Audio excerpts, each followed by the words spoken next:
Have you ever noticed how adding just two letters to a word can completely change its meaning, telling us when something happened or how something feels? It is truly amazing how a small linguistic element carries so much power. The suffix ed is used correctly primarily in three situations. First, it forms the simple past tense of regular verbs, indicating a completed action.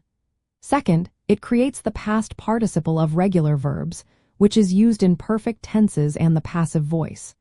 And third, ed can transform verbs and even some nouns into adjectives, describing a state or quality.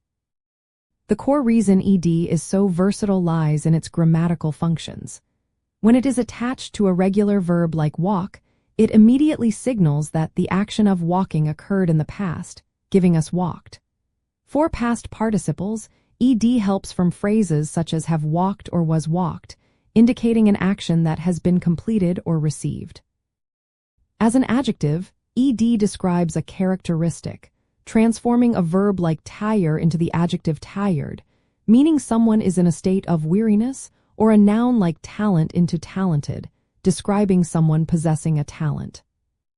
To use ed correctly, pay attention to the context and what the word is trying to convey. If you are describing an action that finished before now, like he talked, you need ed for the past tense. If you are forming a perfect tense with a helping verb, such as has or had, or constructing a passive sentence with a form of the verb to be, such as was or were, ed will be part of the past participle. If the word is describing a person, place, or thing, for example, a confused student or a decorated room, then ed is functioning as an adjective.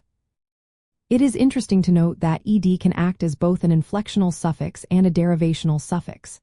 As an inflectional suffix, it changes the grammatical form of a verb, like its tense, but not its core meaning or word class.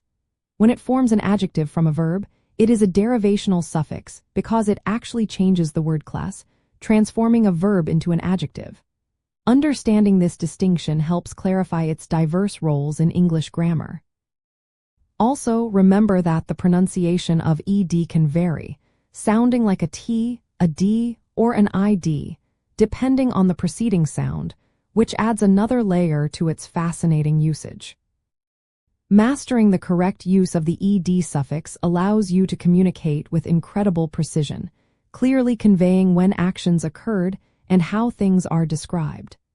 This small but mighty suffix is a cornerstone of clear and effective English, helping you articulate your thoughts more accurately and confidently.